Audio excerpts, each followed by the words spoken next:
Bom dia, boa tarde, boa noite a todos e todas. Para mais uma entrevista do canal África do Século XX. E hoje nós temos a honra de entrevistar o professor José Rivair Macedo. A entrevista de hoje vai ter como tema Sociedade. No lugar, gostaria de agradecer ao professor José Rivair, muito obrigado. É um prazer e uma honra poder contar aí com você aí partilhando com a gente, compartilhando com a gente o seu conhecimento, a sua pesquisa, tá?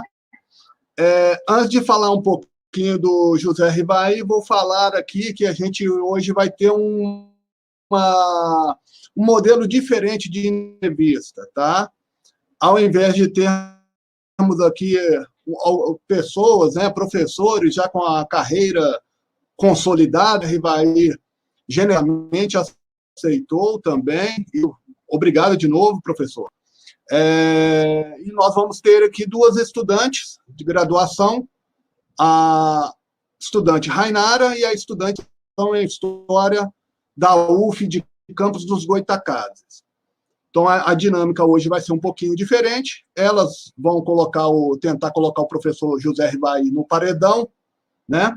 E nós vamos poder um pouquinho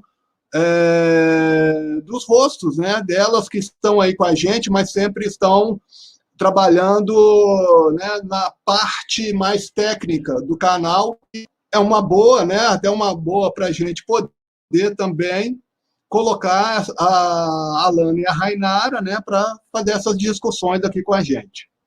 Bom, professor José Rivair tem um currículo enorme, tá, gente? Eu vou simplesmente fazer aqui um breve resuminho, tá? Só para a gente poder situar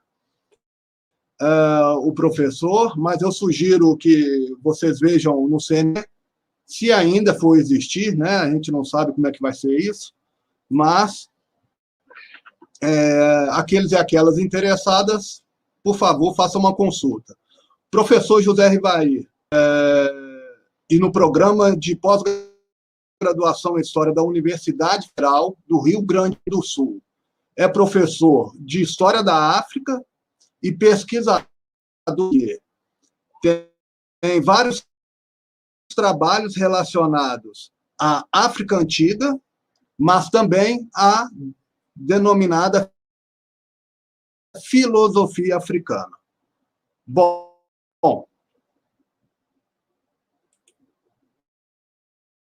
passando, então, agora listas.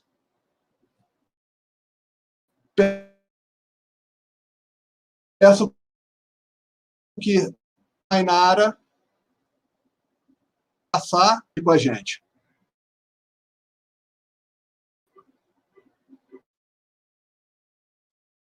Bom dia, boa tarde ou boa noite para todos.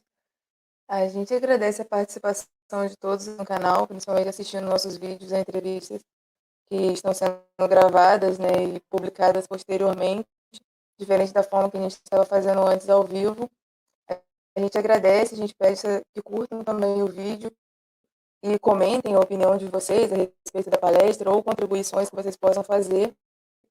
Eu vou começar fazendo a primeira pergunta para o professor José Rivair. Eu queria saber se, na sua opinião, quais são os pontos negativos e positivos sobre o que tem sido desenvolvido na temática da África Antiga no Brasil.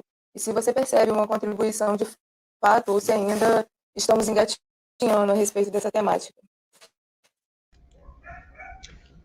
Bom dia, boa tarde, boa noite a todos e a todas que nos acompanham. Eu gostaria inicialmente de agradecer ao professor Rodrigo, a Rainara, a Alana, que conduzem essa entrevista, e cumprimentar o canal África do Século XX por todas as iniciativas importantes que vêm sendo tomadas desde o ano passado na divulgação dos estudos africanos realizados no Brasil. Dito isso, eu agradeço a questão que você colocou, Rainara, e eu vou começar a comentá-la, convidando as pessoas que nos acompanham a refletir um pouco sobre o próprio conceito e a periodização dos estudos africanos. Não só os estudos africanos feitos no Brasil, mas os estudos africanos de modo geral. Porque vamos refletir sobre o sentido da expressão África Antiga, né? De fato, o título dessa entrevista é Sociedades Africanas Antigas no plural. E isso é interessante que seja feito, na minha opinião, porque durante muito tempo, um ponto que não foi devidamente discutido disse respeito a como pesquisar e como escrever a história da África em moldes que pudessem, né, atender às especificidades das sociedades africanas. Então, durante muito tempo, as sociedades africanas foram estudadas nos moldes do chamado quadripartismo histórico, apresentado pelo Jean Chesnot, naquele livro pouco debatido, infelizmente, chamado Façamos Tábula Rasa do Passado, a propósito da história e dos historiadores. Então, o questionamento sobre a periodização é importante, e se nós formos pensar a história antiga, né, ou África antiga, no molde do quadripartismo, quer dizer, comparando, né, colocando a África na forma, né, da história pensada a partir da Europa, pouco tem sido feito no Brasil. Nós temos colegas que pesquisam sobre África romana. Recentemente, assistimos a uma bela palestra remota, né, feita na Unifesp sobre isso, sobre a questão do cristianismo, né, na África romana.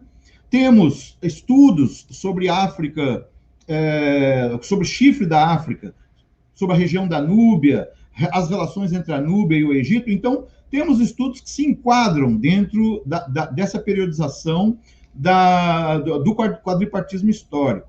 Mas a impressão que eu tenho, e não quer dizer que esses estudos sejam acríticos, né, e reproduzam esse quadripartismo, mas eu estou me referindo a que há estudos que se enquadram cronologicamente dentro do período da história antiga convencional. Mas há um movimento que eu acho importante de se pensar a noção de antiguidade africana a partir de outros moldes.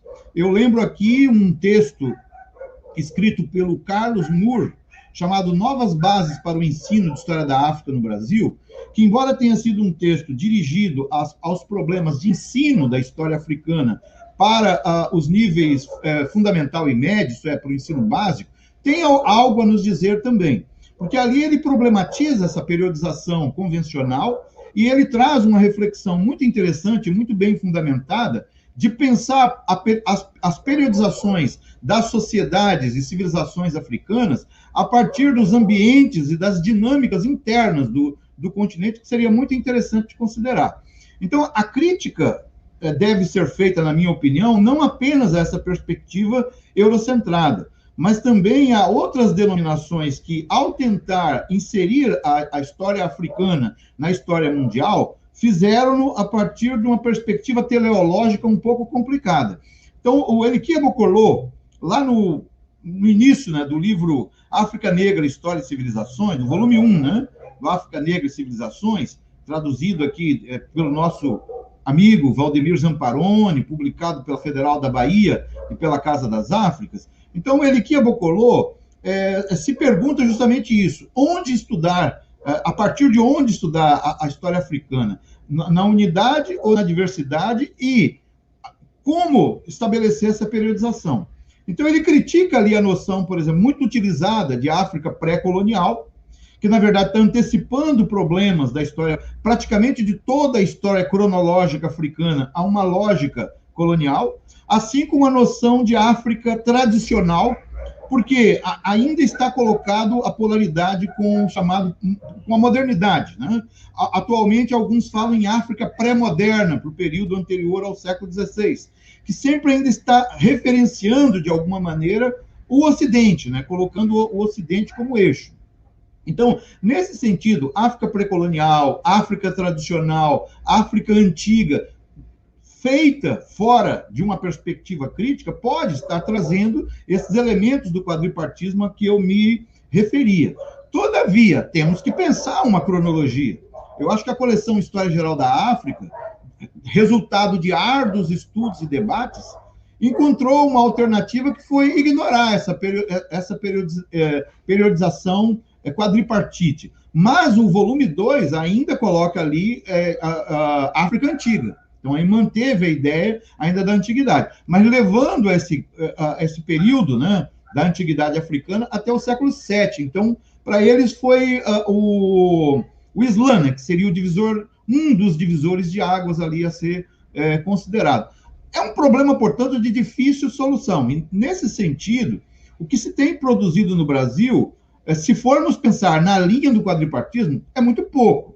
Poucas pessoas realmente se dedicam à pesquisa, e pesquisas com base em documentação original, inclusive pela dificuldade de acesso a essa documentação. O pesquisador Fábio Amorim Vieira, que atua no momento, né, na Universidade Estadual de Santa Catarina, ele trabalhou realmente com relações entre o Egito e a Núbia, no período do chamado Médio Império Egípcio, portanto, aí no segundo milênio da Era Cristã, a partir de uma releitura crítica, né, de documentação produzida a partir do Egito sobre a Núbia, de relatos, né, de pesquisas arqueológicas, é um trabalho muito interessante.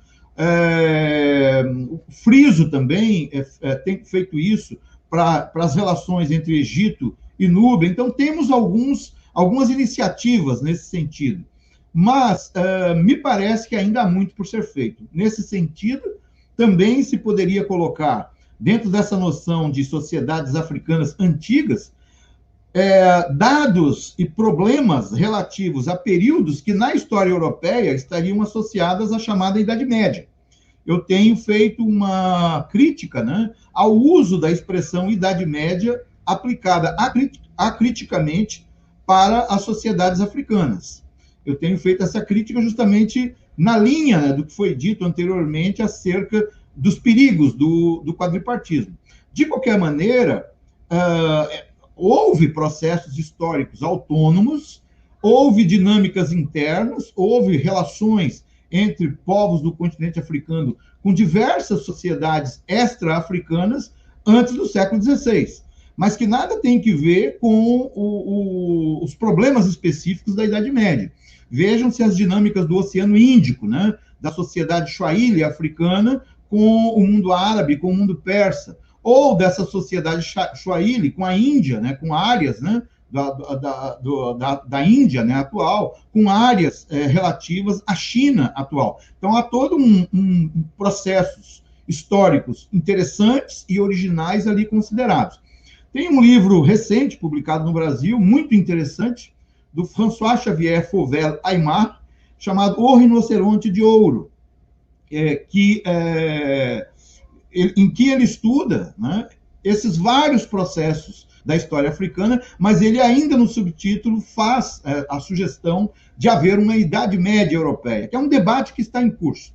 Eu chamo a atenção para o fato de que a revista chamada Journal of African History, num dos seus últimos números, né, teve um dossiê coordenado pelo Michael Gomes, abrindo um debate sobre o uso do conceito de império ou imperium para as sociedades africanas, né, para essas sociedades antigas africanas, e um dos artigos, tem vários artigos interessantes do dossiê, mas um deles é de um jovem pesquisador francês chamado Adrien Collet, em que ele justamente rediscute, né, não apenas os marcos os marcos conceituais da noção de império aplicadas às sociedades africanas anteriores ao século XV, XVI, mas também a legitimidade ou não, né, do uso acrítico do conceito de Idade Média para aquelas sociedades. Então,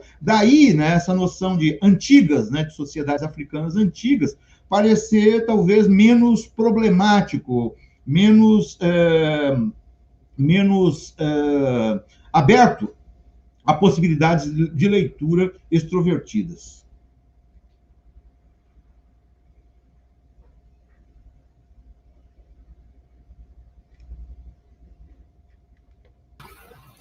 Olá, bom dia, boa tarde, boa noite a todos. Bom dia, professor. A minha pergunta é com relação à antiguidade africana, sobre a relação com a África, com a antiguidade africana, fala-se muito sobre a questão racial. Colocam-se povos de diferentes culturas sobre a mesma perspectiva racial e identitária. Na sua opinião, como isso contribui ou não para os estudos de África antiga? Obrigado, Alana, pela questão também, muito interessante, assim como a questão colocada pela Rainara. E, mais uma vez, talvez eu tenha que discorrer um pouco sobre, aparentemente, outras questões, mas, na verdade, são as bases para o argumento que eu vou desenvolver em torno da questão que você me formulou. Na realidade, me parece que o que está em causa na questão que você levanta é a noção de África negra, uma noção que foi e continua sendo importante, né, para se pensar áreas que, durante muito tempo, foram consideradas sem história no continente africano. Então, essa noção de África negra, ela surge nos anos 50 e 60, no bojo das descolonizações do continente africano e dos debates que transcorreram durante esse processo de descolonização.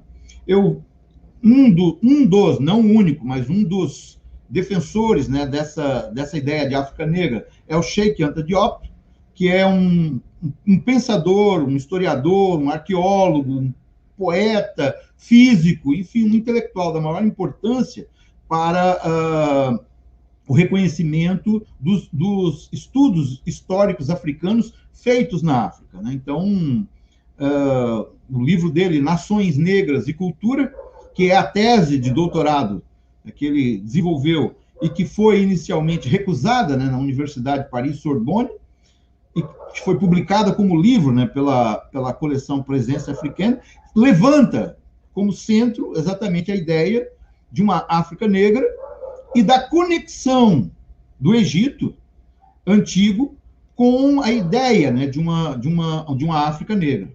As origens do Egito antigo tendo vindo, na verdade, de uma contribuição dos povos da chamada África Negra. Então, a tese, né, Nações Negras e Cultura, na sua estrutura, propunha justamente uma reconexão da história africana a partir do reconhecimento do papel do Egito Antigo como uma matriz. Mas esse próprio Egito Antigo, tendo sido, na sua origem, tributário, né, de uma tradição negra, coisa que até naquele momento nem tinha sido colocado, nem era considerado como uma questão válida.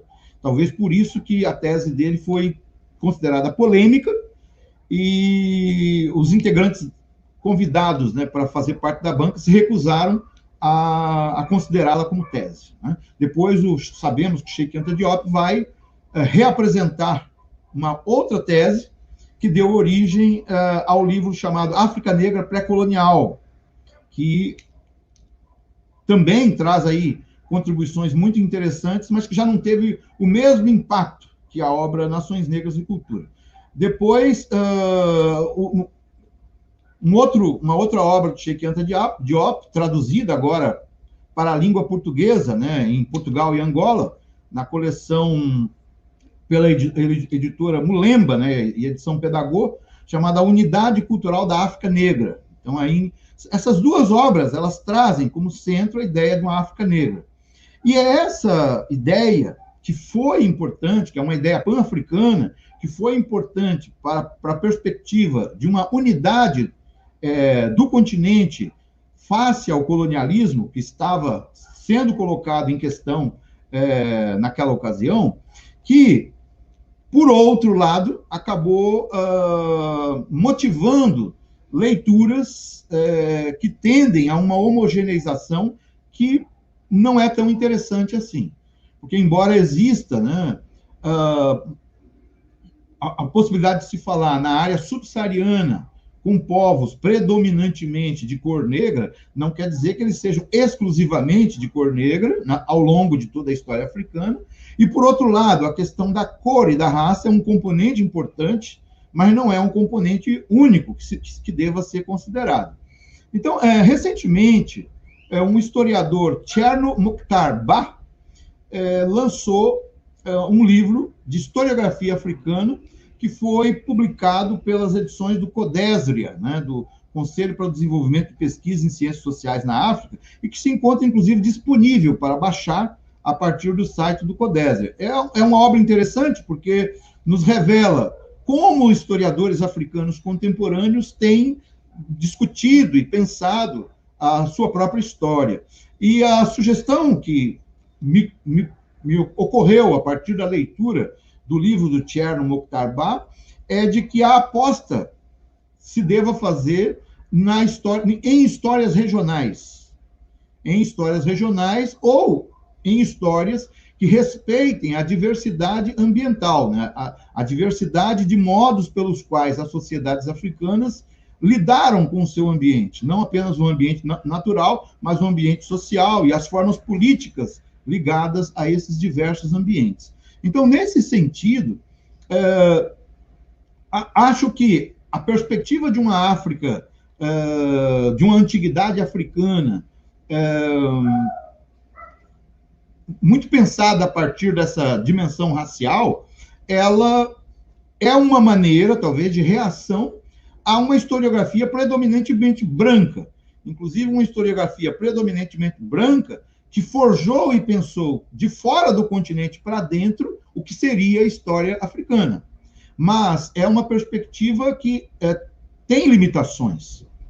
Talvez por isso, reparem, enquanto matriz historiográfica nascente no continente africano, eu falei das propostas do Cheikh Anta Diop, mas houve também, nos anos 60 e 70, contribuições muito importantes vindo do Joseph Kizerbo, que foi o grande nome na organização da coleção História Geral da África, que tem uma perspectiva justamente de diversidade, de uma África, das sociedades africanas antigas, vistas numa perspectiva de diversidade. Então, se por um lado o livro Nações Negras e Culturas é um clássico para entender o pensamento africano no contexto da descolonização e uma proposta de interpretação da história africana, o livro História da África Negra, do Joseph Kizerbo, que ele lançou em 1972 pela editora Hatier, mas que é o resultado de um longo acúmulo de pesquisas que ele realizou a partir de dentro do continente durante anos. É um livro que, na sua primeira parte, que talvez seja aquela que mais nos interessa diretamente aqui, enfoca diversas sociedades, diversas civilizações, né? Eram termos utilizados naquela época, africanas, a partir da sua especificidade. Então, nós temos esses, no mínimo, dois caminhos, né? Então, talvez, voltando aqui ao texto que eu mencionei anteriormente do Carlos Moore, uma alternativa interessante fosse considerar, dentro dos estudos das sociedades africanas anteriores ao período do colonialismo europeu, fatores internos, aquilo que ele chama de fatores intra-africanos, relações, dinâmicas e processos internos, que reconheça essa diversidade e que também reconheça alguns processos de homogeneização vindos das sociedades africanas, porque houve sociedades englobantes e sociedades englobadas, houve contradições, houve conflitos, houve guerras, processos que, em geral, são os motores da história no continente africano, como em qualquer outro lugar. Então, um caminho seria reconhecer esses processos internos, né, intra-africanos, conectados a processos extra-africanos. Processos extra-africanos não só relacionados aos tráficos, né, às rotas e vias dos tráficos de cativos, mas também de tráficos comerciais de diversos produtos para diversos lugares, mas também outras formas de conexão, através de trocas de conhecimento, circulações de conhecimento. Recentemente, o pesquisador Gerard Chouan coordenou um projeto no qual ele estuda a possibilidade de que os efeitos da chamada peste bubônica, que nós conhecemos bem na Europa do século XIV e XV, tenha afetado a região da floresta tropical, isto é, a região abaixo da bacia do Níger, na área próxima aos povos da comunidade Akan e aos povos da comunidade Yorubá.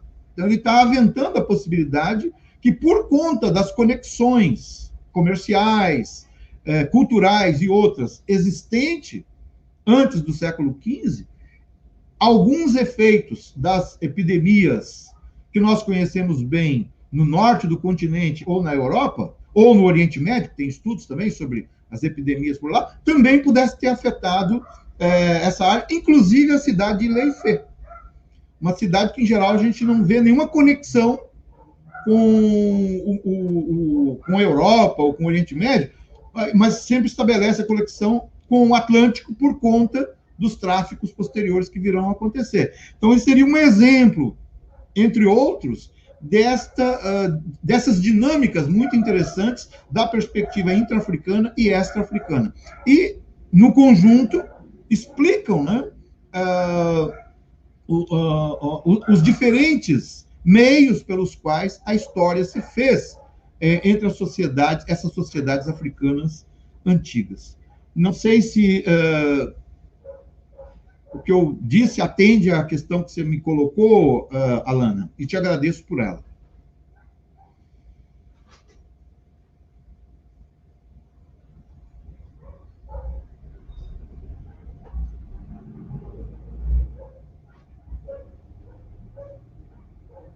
Olá, excelentes colocações, professor.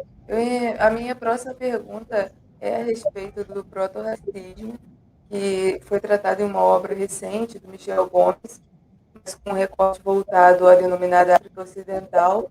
Eu queria saber até que ponto essa teoria impacta os estudos africanos sobre a África Antiga. Obrigado, Rainara.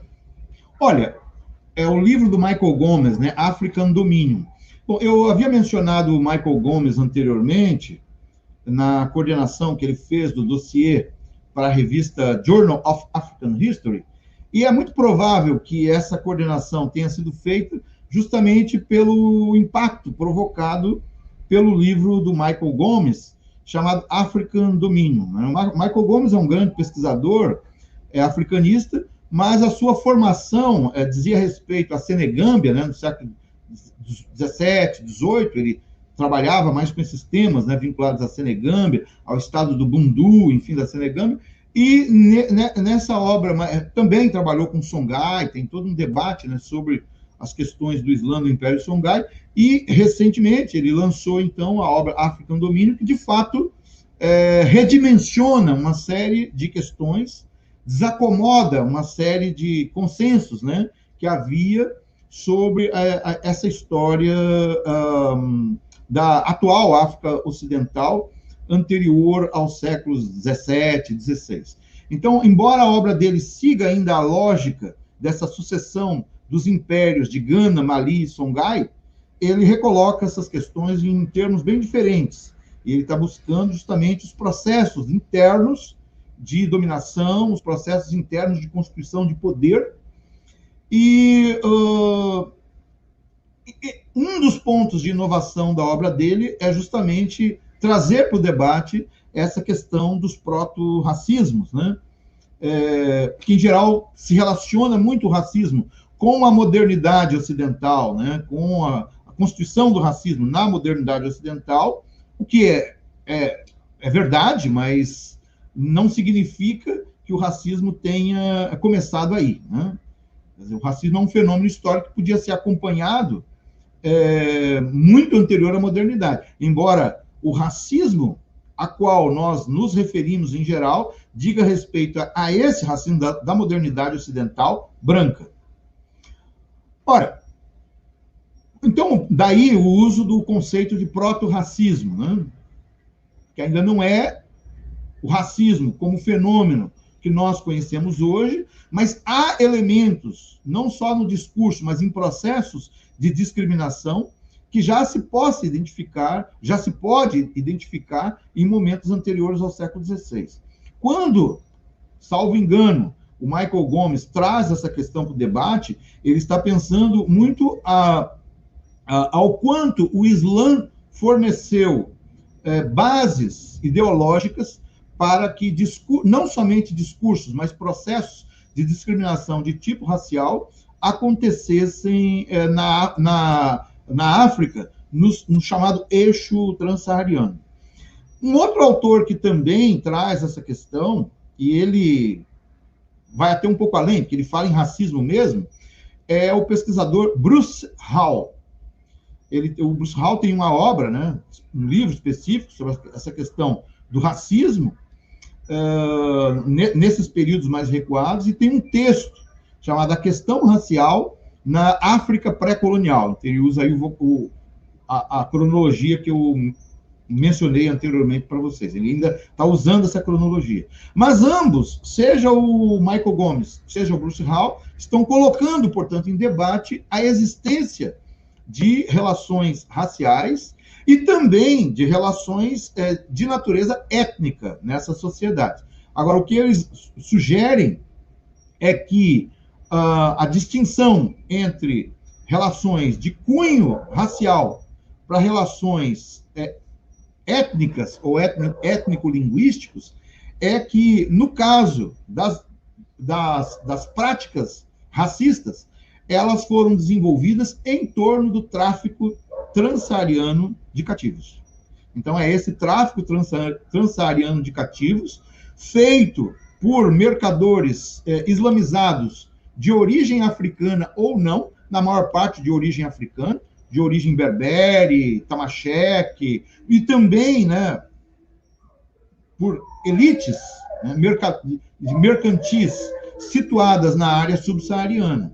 Então, o Islã fornece, né, elementos teológicos de justificação, a questão da maldição de Cã, né, por exemplo.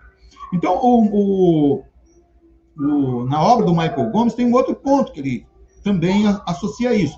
Não se trata apenas de processos de racialização e de discriminação racial, mas também de discriminação de gênero, porque ele vai mostrar que nos tráficos transsaarianos, a proporção majoritária de pessoas cativas era do sexo feminino.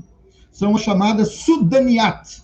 É um grupo, né, que vai se constituir de mulheres cativas negras, originárias da área subsaariana, que vão ser transportadas para a África do Norte, para o Marrocos, para a Tunísia, mas também para a Europa, também para o Oriente Médio, para trabalhar, né, nos palácios, nas casas senhoriais, enfim, tem, portanto, essas conexões, se podia dizer um pouco, inclusive, de linha interseccional, né, que afeta essas relações de dominação. O interessante disso é poder, então, recuar um pouco os processos de dominação e não continuar alimentando a lógica de que todos os processos de domínio têm origem na Europa. Na verdade, a questão não é essa. A questão é que as relações humanas são relações que implicam em recortes de classe, de raça, de gênero, etárias também. Então, tem diferentes formas de relações de poder. As sociedades africanas não ficaram alheias a isso. Certamente que não. Mas a minha sensação é que, fora desses nexos extra-africanos que implicam em escravidão mercantil, as desigualdades eram negociadas ou resolvidas de uma forma diferente. Vou dar um exemplo para vocês. Uma das fontes, em geral, citadas para se discutir o próprio racismo é a obra chamada Miraj al-Suhud, escrita pelo sábio, né, pelo erudito de Timbuktu, conhecido como Ahmed Baba, né? O Ahmed Baba de Timbuktu. É um tratado de jurisprudência que o Ahmed Baba escreveu, creio que em 1625, tenho a impressão que é essa a data, em resposta a uma série de questionamentos que outros eruditos, né, outros ulemás, que é o nome que se dá a esses doutores da lei, né, da cidade de Toua, localizada mais ao norte, lhe fizeram sobre a legitimidade do tráfico de escravos por argumentação de natureza racial. Então, as perguntas eram variadas sobre a legitimidade do tráfico. Por argumento de que as pessoas traficadas fossem infiéis, al-kufr, né? Infiéis, ou, em alguns casos, que essas pessoas fossem traficadas por serem considerados descendentes de Cã, né? Na linha dos descendentes de Cã, que na tradição veterotestamentária, tradição bíblica, né? Teriam sido vitimados, né, pela maldição que Noé lançou sobre Cã. Então, esse é um tema que nós conhecemos, em geral, associado aos discursos raciais cristãos, já foi muito bem estudado em diversos artigos e livros, mas esse tema aparece na tradição islâmica, porque a tradição veterotestamentária lega, né, elementos tanto para o cristianismo quanto também para o islamismo. E, em geral, se desconhece ou se minimiza o papel que esse elemento do discurso racial teve para o Islã. Salvo engano, quem pela primeira vez notou essa dimensão foi o Bernard Lewis, no livro que inicialmente foi escrito como artigo, chamado Raça e Cor no Islã. Então, ele escreve esse livro no final dos anos 60, em que ele identifica já essa questão. Mas depois, outros estudos vão desenvolver melhor essa questão. O artigo do Benjamin Brode, por exemplo, lançado na revista Anal, em que ele estuda o discurso da maldição de Cã na tradição judaico, cristã e muçulmana. O Michael Gomes, portanto, quando traz essa questão para o debate, está trazendo a partir de um conjunto de estudos que já vinha sendo desenvolvido. Mas a inovação da interpretação dele é que ele está procurando buscar os efeitos desse discurso na própria África subsaariana. Em geral, se via fora, no Oriente Médio, na Europa. Então, ele está buscando na própria a África subsaariana. E ele usa esse texto do Ahmed Baba, que é muito interessante, porque o argumento do Ahmed Baba é de que não é legítimo a escravização pelo argumento religioso, né? Por esse argumento baseado no mito da maldição de Cã. Ele toma por base, para dar essa resposta, as obras do Ibn Khaldun. O Ibn Khaldun já tinha, no início do século XV, argumentado contra esse uso, né, religioso. Então, tem uma tradição, portanto, muçulmana, que debate essa questão. Mas, em geral, fora da África, se tendeu a reproduzir o tema da maldição de Cã. E na África, seja pelo Ibn Khaldun, na África do Norte, né, atual Tunísia, que é onde ele escreve, seja agora o Ahmed Baba, rejeitam esse argumento. Então, que é um argumento, portanto, de um discurso racial, efetivamente racial. Porque, na realidade, existem termos raciais utilizados na língua árabe para designar as populações negras. Um deles é justamente Sudã.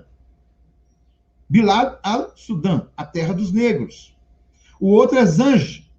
Nosso querido e estimado e importante, né, africanista brasileiro, Paulo Fernando de Moraes Farias, que, aliás, quando vocês me perguntaram lá no início, né, sobre o que se produz no Brasil, sobre a África Antiga, as obras do Paulo Farias são extraordinárias, né? Me escapou o nome dele porque ele está em Birmingham, atua na Universidade de Birmingham já há bastante tempo. Então, a gente acaba vendo dentro da historiografia africanista europeia, né, estrangeira. Na verdade, é um brasileiro que está oferecendo uma contribuição muito interessante a partir de lá. Então, Paulo Faria já tinha escrito um artigo sobre essa questão do vocabulário racial, em que Zange, em que Sudã e outros, né,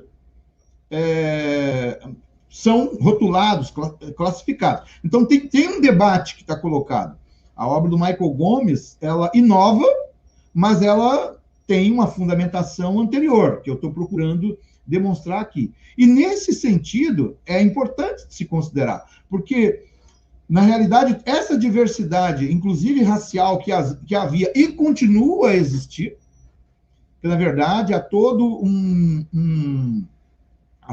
uma questão racial no contexto da África do Norte, do Sahel, e mesmo na área subsaariana, que, em geral, fica minimizado em expressões como aquela África negra, que eu mencionei anteriormente, ou que fica minimizado face à homogeneização que será feita no contexto colonial, em que todos esses povos vão ser tratados como negros, mas há gradações internas. Há, inclusive, nomes de povos que sugerem essas gradações de cor e gradações raciais.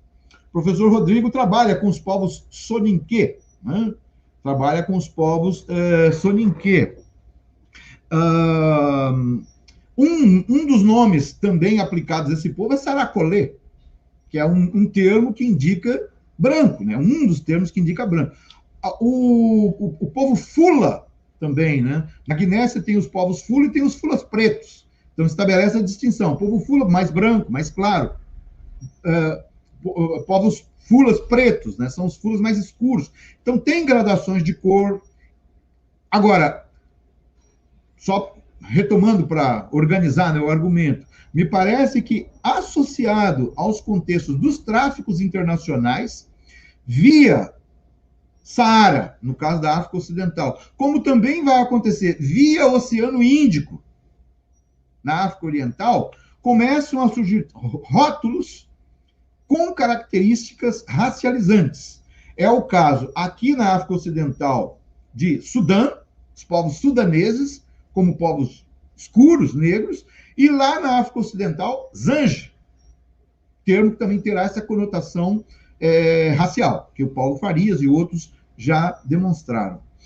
Retomando, para finalizar esse argumento, no livro do Miraj al-Sud, do Ahmed Baba, tem um outro elemento que pouco chamou a atenção dos historiadores.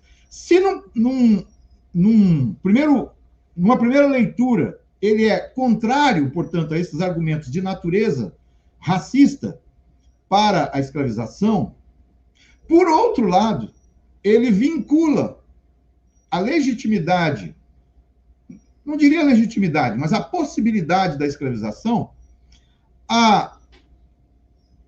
ao pertencimento ou não à comunidade muçulmana.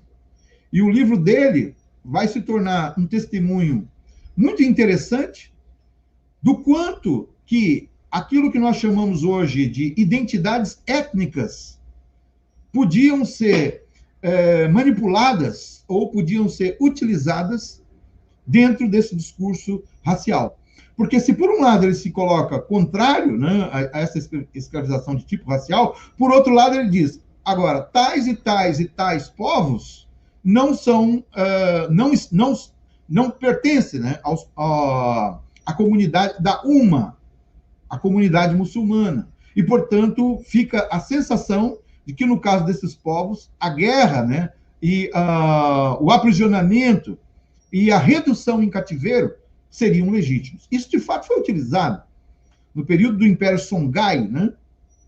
E o Ahmed Baba é tributário, né, dessa intelectualidade do Império Songhai. No período do Império Songhai, uma série de guerras foram movidas contra os chamados povos Mossi, os povos Mos e outros, como guerras legítimas, né?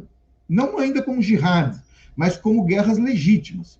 O primeiro Askia do Império Songhai, Mohammed, Askia Mohammed, o chamado fundador da dinastia dos Askias, trocou uma correspondência com sábios muçulmanos da África do Norte, principalmente com Muhammad al-Maghili, que era um grande sábio, né, conhecedor, né, da Sharia, do direito. E uma das perguntas feitas é: seria legítimo a luta contra os infiéis, contra os povos kufr, né, contra os infiéis? E a resposta foi essa: é legítima essa guerra. Então, guerras foram feitas nesse sentido. E parte das populações reduzidas em cativeiro que cruzaram o deserto do Saara, assim o fizeram em nome desse discurso que deu, né, bases, elementos para que os governantes desses estados subsaarianos pudessem participar desse processo em larga escala, né, do tráfico. Eu vejo que eles não são responsáveis absolutos, né, por esses processos que estão nessa conexão entre África e poderes econômicos de outros lugares, mas eles tiveram participação nisso, com certeza. Tá? Então, não sei se eu me distanciei demais da questão, que é muito interessante, mas eu acho que vai um pouco por aí. Concluindo, portanto, isso que coloca o Michael Gomes é importante, interessante, não é alguma coisa que tenha partido da obra dele, já tinha um certo debate, né? Já havia um certo debate sobre isso, mas a obra dele sistematiza essas informações e traz esses elementos que são muito importantes de serem considerados para se entender a historicidade dessas sociedades. Tá? Mas não poderíamos comparar o que ele está levantando aí com outros processos de discriminação racial ou de constituição de discursos raciais que deveriam ser confrontados a esses processos que eu acabei de mencionar aqui.